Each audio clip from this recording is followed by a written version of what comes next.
Herzlich willkommen zu Patrick's Gaming. In diesem Video zeige ich dir, wie du alle Relikte in Remnant 2 freischalten kannst. Und vom Aufbau des Videos wird es folgendermaßen ablaufen. Ich werde dir jetzt Schritt für Schritt immer wieder zeigen, von welchem Startpunkt du aus welches Relikt erhalten kannst. Solltest du mal einen anderen Startpunkt bzw. einen anderen Weltenboss als ich erhalten haben, würde ich dir dazu raten, das jeweilige Relikt dann in einem neuen Abenteuerrun zu erspielen. Zusätzlich ist es wahrscheinlich noch interessant zu wissen, dass du jedes Relikt separat in der Videobeschreibung in der Kapitelauswahl anwählen kannst. Außerdem kannst du dort einsehen, wie viele Relikte du pro Welt erhalten kannst. Und mit diesen Worten starten wir jetzt auch direkt mit dem ersten Relikt. Und hierbei handelt es sich um das Drachenherz, welches du direkt zu Beginn automatisch erhältst. Generell werde ich dir die Stats des jeweiligen Reliktes auch immer mit dem Cursor hervorheben, mit welchem ich gerade auf dem Bildschirm die Kreise ziehe. Und somit geht es jetzt auch direkt mit dem nächsten Relikt weiter. Für das vergrößerte Herz musst du Cass in der Base aufsuchen, um das jetzt zu sehende Relikt einkaufen zu können. Sollte sie dir dieses dennoch nicht anbieten, würde ich dir dazu raten, Cass zu einem späteren Zeitpunkt erneut aufzusuchen. Und für das nächste Relikt begibst du dich wieder einmal zu Cass. Dieses Mal wird sie dir das jetzt zu sehende Relikt aber erst anbieten, nachdem du insgesamt 12 Weltenbosse besiegt hast. Solltest du sogar bereits 30 Weltenbosse besiegt haben, kannst du direkt bei ihr bleiben, denn dadurch wird sie dir dann automatisch auch dieses Relikt zum Kauf anbieten. Und das war's jetzt erstmal mit Cass und der Base, und für das nächste Relikt begibst du dich nach Lossum. Für das unbefleckte Herz musst du zweimal das primäre Ziel in Lossum abschließen. Hierbei ist es wichtig zu wissen, dass der Startpunkt der Hof des Palastes sein muss. Und von diesem aus verfolgst du jetzt so lange das primäre Ziel, bis du auf Feilin oder Fëyrin triffst. Hier ist es jetzt so, dass du beide einmal besiegen musst.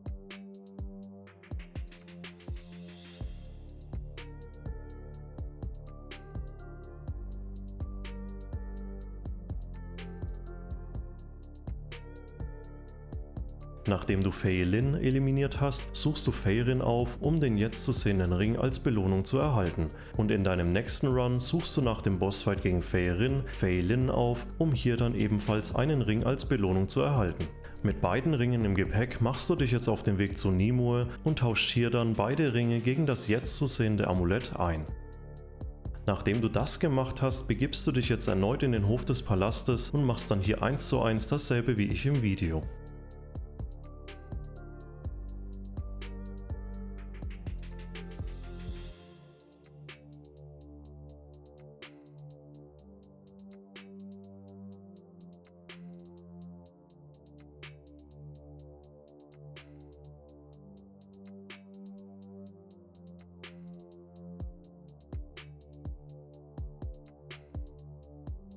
Für das wattierte Herz spielt es keine Rolle, von welchem Startgebiet du in Lossum beginnst. Da dieser Bereich aber optional ist, kann es sein, dass du für die jetzt zu sehende Location einen neuen Abenteuerrun starten musst.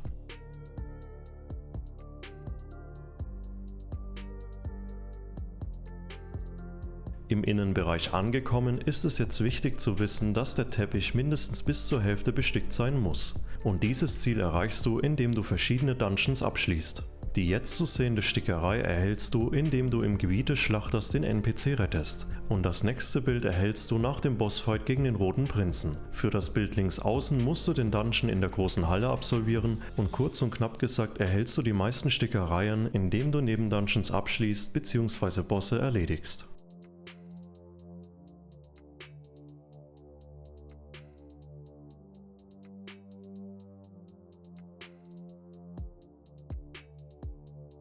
Nachdem du genügend Stickereien gesammelt hast, sprichst du jetzt das Orakel an. Dieses wird mit dir aber erst reden, nachdem du mindestens 2 Kinder zurückgebracht hast. Und dieses Ziel schaffst du, indem du dich im selben Gebiet auf die Suche nach den Kindern machst. Diese laufen im Normalfall immer direkt weg, sobald sie Schüsse hören. In dem Fall verfolgst du einfach die Kinder, und nachdem diese anhalten, kannst du mit ihnen interagieren.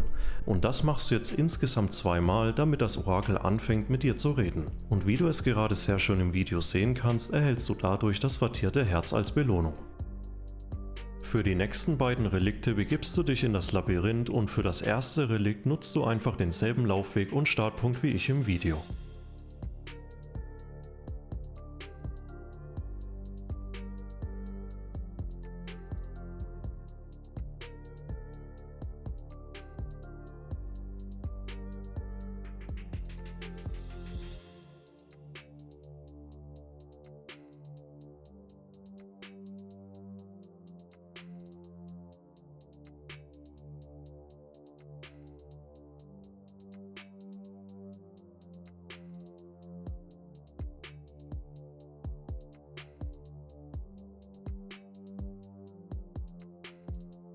Für das jetzige Relikt geht es im Labyrinth an der jetzt zu sehenden Stelle weiter.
Das war's jetzt auch schon mit dem Labyrinth und für die nächsten Relikte begibst du dich nach Jaesha. Für die Freischaltung des blühenden Herzens musst du dich auf die Suche nach dem jetzt zu sehenden Turm machen. Und da dieser optional an mehreren Orten spawnen kann ich dir leider hierfür keinen genauen Standort nennen. Dennoch solltest du auf diesen automatisch mit der Zeit treffen. Und wie du es gerade schon nebenbei sehen konntest, bin ich auf dem Weg zu genau diesem Turm.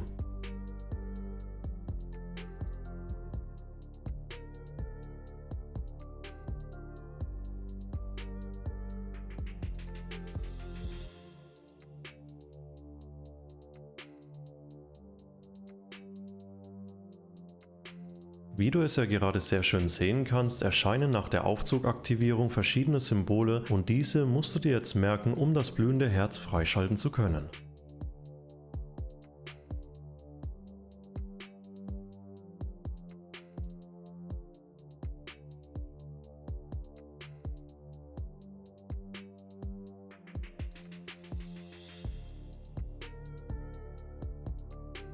Von dem jetzt zu sehenden Spot aus kannst du ebenfalls mit einem Gewehr, wo über ein Zielfernrohr verfügt, ebenfalls die Ziele sehr einfach erkennen.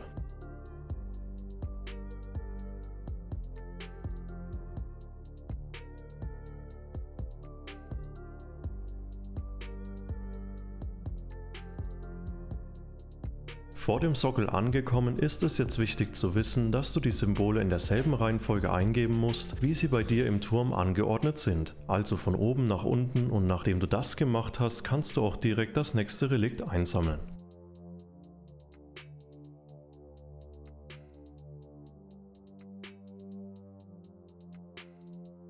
Für das pulsierende Herz musst du den jetzt zu sehenden Dungeon in Jaesha aufsuchen und vom ersten Checkpoint aus zeige ich dir jetzt direkt als nächstes, welche Route du nehmen musst, um das gut versteckte Relikt zu erreichen.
Für das gereifte Herz musst du den Witwenhof aufsuchen. Wichtig ist es hierbei zu wissen, dass du auf den Witwenhof nur treffen kannst, wenn dein Startpunkt der rote Thron ist. Im Laufe des primären Zieles wirst du dann automatisch kurz vor dem Weltenbossfight am Witwenhof ankommen. Hier suchst du jetzt nach einem toten Gegner in einer goldenen Rüstung und dieser kann sich bei dir an einer anderen Stelle in dieser Region befinden. Dennoch solltest du diesen aber in der Nähe von dem Brunnen finden. Außerdem kannst du es dir etwas einfacher machen, indem du Ausschau nach einem rot leuchtenden Questgegenstand hältst.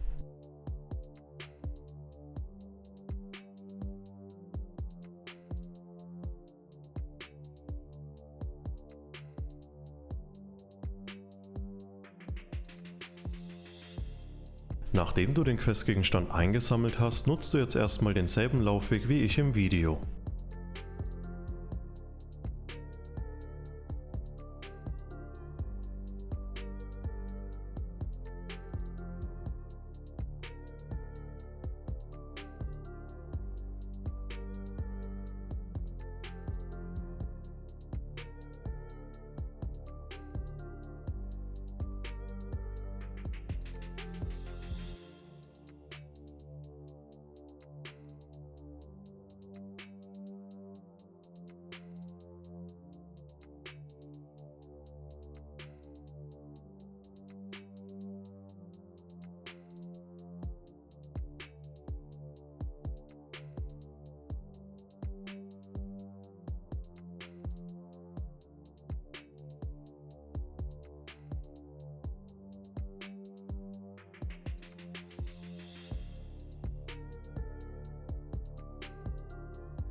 Nachdem du die Truhe eingesammelt hast, öffnest du diese jetzt mit dem vorhin eingesammelten Schlüssel.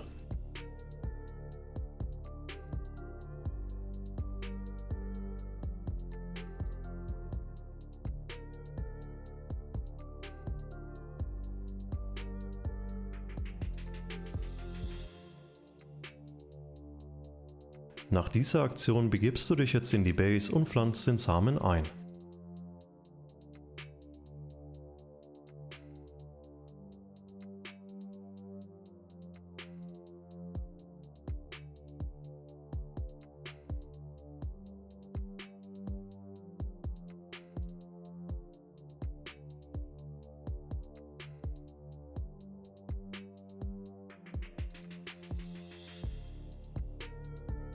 Da die nächsten Schritte sehr zeitintensiv werden, würde ich dir dazu raten, die Zeit an deinem Rechner oder deiner Konsole immer wieder mal um 2 Tage nach hinten zu verschieben. Solltest du Remnant 2 auf einer Playstation zocken, gehst du hierfür in die Systemeinstellungen rein und nach jeder Änderung des Datums startest du erneut das Game und suchst den Baum auf. Danach verlässt du wieder das Game und verschiebst erneut das Datum um 2 Tage nach hinten. Und das machst du jetzt einfach so lange, bis der Baum bei dir so aussieht wie bei mir gleich im Video. Nachdem der Baum jetzt so aussieht wie bei mir im Video, musst du ein weiteres Mal die Zeit nach hinten verschieben, damit am Baum Früchte wachsen. Hier ist es jetzt wichtig zu wissen, dass du vom Baum nach einem Tag Wartezeit die jetzt zu sehende Frucht ernten kannst. Nach 2 Tagen kannst du dann die jetzige Frucht ernten und nach dem 3. Tag sollte es dann genauso aussehen wie bei mir gerade im Video.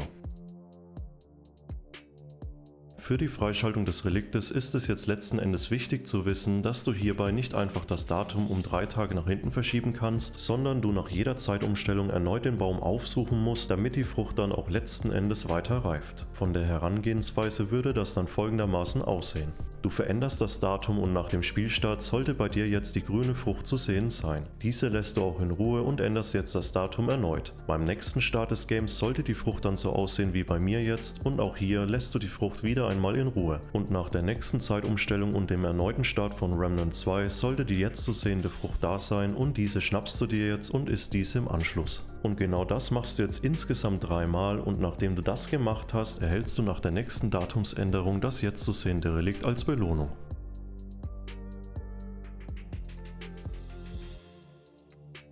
Für das nächste Relikt benötigst du den verbotenen Hain als Startpunkt in Yaesha, und das liegt daran, dass du zum Ende des primären Zieles auf den Verwüster stoßen wirst, welcher von dir verlangen wird, das jetzt zu sehende Reh zu eliminieren. Für die Freischaltung des Reliktes musst du auch genau das machen, da du das gleich zu sehende Amulett als Belohnung erhältst. Das freigeschaltete Amulett musst du jetzt auf Yaesha immer dann ausrüsten, wenn du auf Statuen wie dieser hier triffst.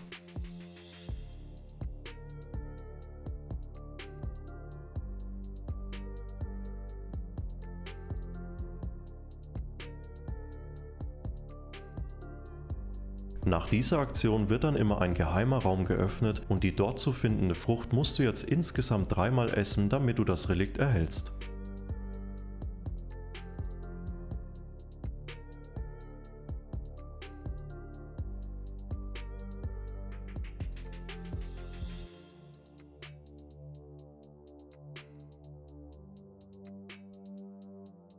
Dass du beim Essen der Frucht draufgehst, ist übrigens ganz normal, und damit du jetzt möglichst schnell 3-mal an diese Frucht rankommst, würde ich dir dazu raten, insgesamt 3-mal einen neuen Abenteuer-Run auf Yaesha zu starten. Hierbei achtest du dann immer darauf, dass der Startpunkt immer der verbotene Hain ist. Und wie das Ganze abläuft, zeige ich dir jetzt direkt als nächstes von der Base aus.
Nach dieser Aktion kehrst du jetzt einfach wieder in die Base zurück und das machst du jetzt insgesamt so lange, bis du das Relikt erhältst. Das war es jetzt erstmal mit Yaesha und für das nächste Relikt begibst du dich nach Neru. Das jetzt zu sehende Relikt kannst du beim Replikator einkaufen, welchen du von dem jetzt zu sehenden Weltenstein aus erreichen kannst. Solltest du diesen Weltenstein noch nicht aktiviert haben, kannst du diesen auch ganz einfach finden, indem du das jetzt zu sehende Gebäude mit der leuchtenden Kugel in der ersten offenen Welt von Neru aufsuchst, da sich direkt daneben der Weltenstein befindet. Und vom Weltenstein aus zeige ich dir jetzt, wo du den Replikator finden kannst.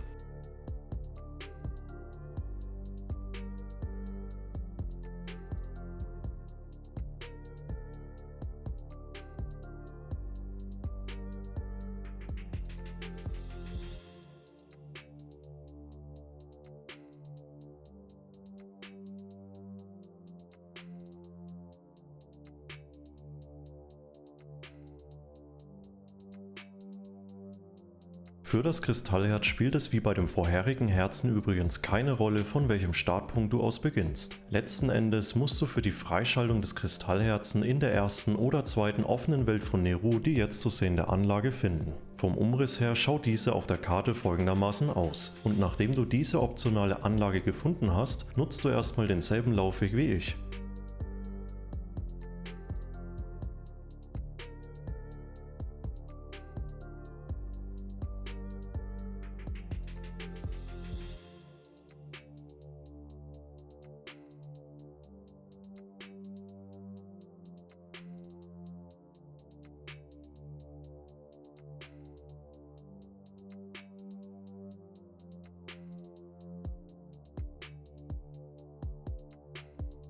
Im Dungeon angekommen, kämpfst du dich jetzt so weit voran, bis du an der jetzt zu sehenden Stelle ankommst. Hier aktivierst du jetzt wieder den Strom und danach kannst du den Raum betreten, in welchem sich das Relikt befindet. Zusätzlich ist es vielleicht für dich noch interessant zu wissen, dass du mit Hilfe diesen Dungeons noch eine zusätzliche Waffe freischalten kannst. Solltest du dich für die Sternschuss-Handfeuerwaffe interessieren, würde ich dir dazu raten, mal in das Video reinzuschauen, welches ich dir in der Videobeschreibung verlinkt habe. Und mit dieser Info geht es als nächstes mit dem abgeschirmten Herz weiter. Dieses kannst du ebenfalls in Nehru finden und um die Wahrscheinlichkeit zu erhöhen, auf dieses Relikt zu stoßen, würde ich dir dazu raten, dass du als Startpunkt den Turm des Suchers nutzt. Hier folgst du dann so lange dem primären Ziel, bis du in der zweiten offenen Welt von Nehru angekommen bist. Diese sollte bei dir ebenfalls der zeitlose Horizont sein und in dieser Region suchst du jetzt nach einer runden Tür, hinter welcher sich der Turm der Ungesehenen befindet. Sobald du dort angekommen bist, kämpfst du dich jetzt so lange durch dieses Gebiet durch, bis du auf den Boss triffst.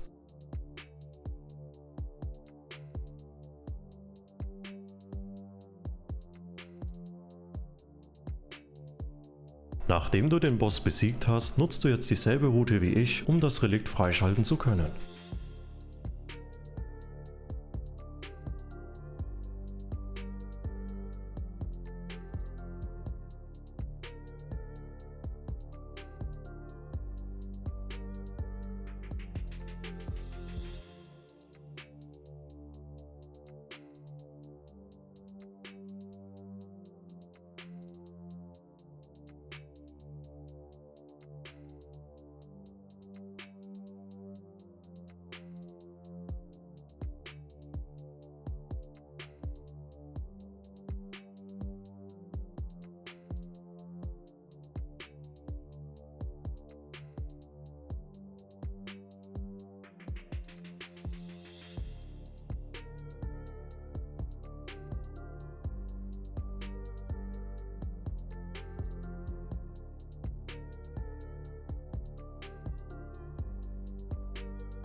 Für das Vampirherz-Relikt musst du zuerst einen neuen Run auf Nehru starten und hierbei ist es jetzt wichtig zu wissen, dass das Startgebiet das Gefängnis sein muss. Dort angekommen folgst du jetzt dem primären Ziel so lange, bis du auf Tal Ratha triffst. Hier spielt es dann keine Rolle, für welche der Antwortmöglichkeiten du dich entscheidest und nach dem Bossfight gegen ihn suchst du jetzt den Bewahrer im Turm mit der leuchtenden Kugel auf und gibst ihm hier dann die Essenz von Tal Ratha.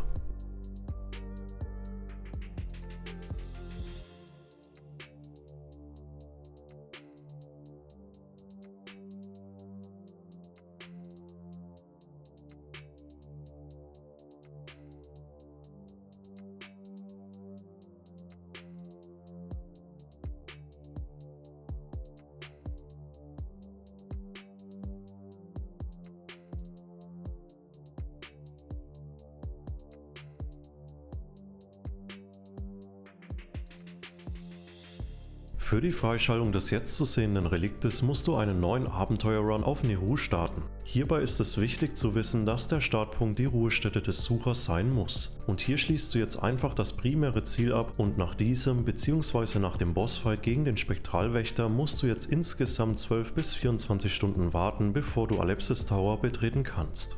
Diese Zeit kannst du aber auch überspringen, indem du in den Systemeinstellungen deiner Konsole oder deines Rechners die Zeit vorstellst. Außerdem gibt es noch eine andere Möglichkeit, wie du direkt nach dem Bossfight Alepsis Taura betreten kannst. Hierfür nutzt du einfach die Technik aus dem jetzt zu sehenden Video, welches ich dir in der Videobeschreibung verlinkt habe. Nachdem du jetzt eine der beiden Voraussetzungen erfüllt hast, kannst du jetzt unten rechts auf der Karte Alepsis Taura anwählen. Dort angekommen musst du jetzt nur noch das Relikt einsammeln, welches sich in der Nähe des Weltensteines befindet.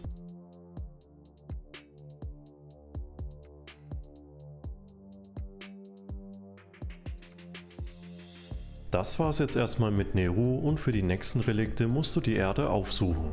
Das jetzt zu sehende Relikt kannst du im Unland der Asche finden und vom ersten Checkpoint aus zeige ich dir jetzt direkt als nächstes, wo du das Relikt finden kannst.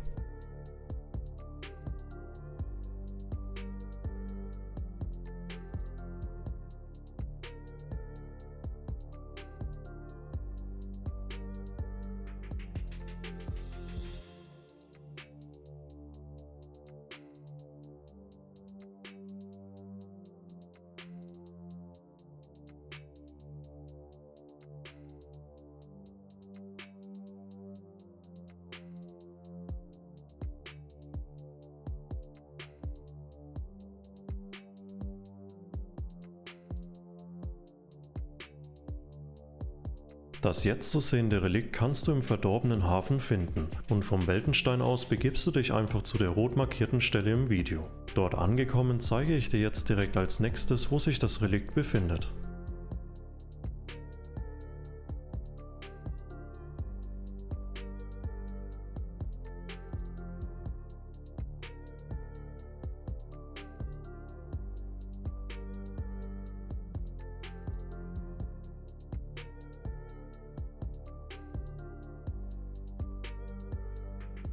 Für die Freischaltung der letzten beiden Relikte wird es etwas komplexer, denn bei beiden spielt der Zufallsfaktor eine große Rolle. Zuerst erkläre ich dir aber erst einmal, was du für das gequälte Herz tun musst. Zuerst musst du einen bestimmten Questgegenstand auf Neru einsammeln und diesen dann anschließend in Lossum beim Netz von der Nachtweberin eintauschen. Und da du keine Questgegenstände von einem Abenteuerrun in einen Kampagnenrun oder umgekehrt mitnehmen kannst, musst du beide Welten in einem einzigen Kampagnenrun erhalten. Und da es etwas dauern kann, bis du die richtige Weltenkombination erhältst, habe ich für dich einen Speedrun erstellt, in welchem ich dir zeige, wie du die Welt Neru und das Labyrinth in gerade mal ca. 30 Minuten abschließen kannst. Das Video dazu habe ich dir in der Videobeschreibung verlinkt und solltest du diesen Speedrun von mir nicht nutzen wollen, ist das überhaupt kein Problem, denn jetzt erkläre ich dir, worauf du bei diesem Run achten musst.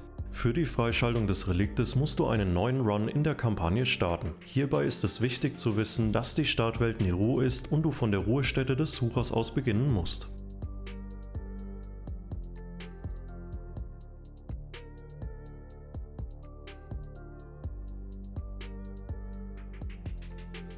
In der Ruhestätte angekommen, verfolgst du jetzt erstmal das primäre Ziel, bis du in der zweiten offenen Welt von Neru angekommen bist. Diese heißt im Normalfall Zeitloser Horizont und hier musst du jetzt nach einem Gebäude Ausschau halten, wo von den Umrissen genauso wie bei mir auf der Karte aussieht. Bei Problemen kannst du auch hier gerne meinen Speedrun als Unterstützung nutzen. An diesem Spot angekommen, nutzt du jetzt erstmal denselben Laufweg wie ich im Video.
Nachdem du den Questgegenstand eingesammelt hast, verfolgst du jetzt wieder das primäre Ziel, bis du an der jetzt zu sehenden Stelle angekommen bist. Hier ist es jetzt wichtig zu wissen, dass du mit dem oberen Display interagierst, denn den vorhin eingesammelten Questgegenstand wirst du zu einem späteren Zeitpunkt noch benötigen, um das Relikt zu erhalten. Nach dem Bossfight findet erstmal eine Passage im Labyrinth statt und sobald du an der jetzt zu sehenden Stelle angekommen bist, zeige ich dir jetzt direkt als nächstes, wie es weitergeht.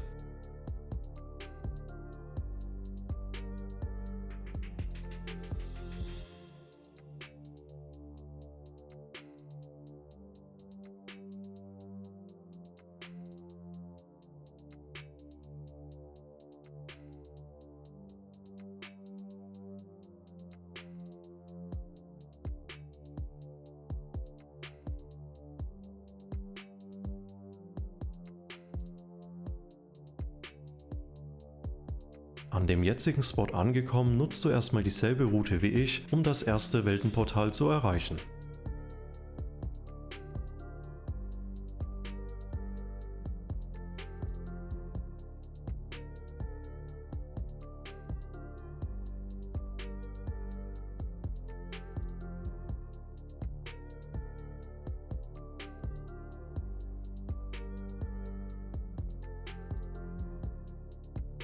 Sollte sich hinter dem ersten Portal die Welt Yaesha befinden, kannst du diese direkt wieder verlassen und dich auf dem Weg zum zweiten Portal machen. Sollte sich aber hier bereits Lossum befinden, ist es jetzt wichtig zu wissen, dass du in der Gemeinde Morrow spawnen musst. Solltest du stattdessen aber im Palast beginnen, musst du leider einen neuen Run in der Kampagne starten. Und sollte es bei dir so sein wie bei mir im Video, wirst du hinter diesem Portal jetzt erfahren, ob du einen neuen Kampagnenrun starten musst.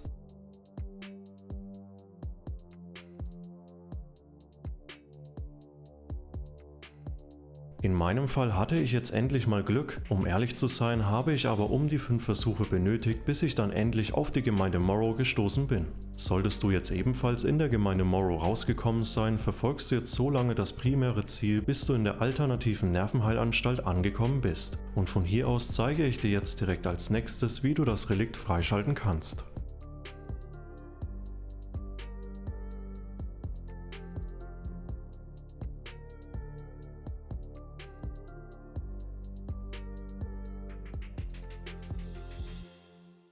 Zu guter Letzt zeige ich dir noch, wie du das ruhige Herz freischalten kannst. Für dieses kannst du direkt in Lossum bleiben, denn für den Erhalt musst du Nimue in ihrer Zuflucht aufsuchen. Wichtig ist es bei der Herstellung des Reliktes zu wissen, dass du durch die Herstellung des neuen Reliktes das alte gequälte Herz verlieren wirst. Solltest du aber beide Relikte haben wollen, musst du zweimal die Strategie anwenden, welche ich dir gerade eben noch bei dem vorherigen Relikt gezeigt habe. Und mit diesen Worten nähern wir uns auch schon dem Ende des Videos. Wie gewohnt habe ich dir die Playlist mit den besten Waffen und sonstigen Ausrüstungsgegenständen in Remnant 2 unten links im Video eingeblendet. In dem Sinne, mach's gut und bis zum nächsten Mal. Ciao.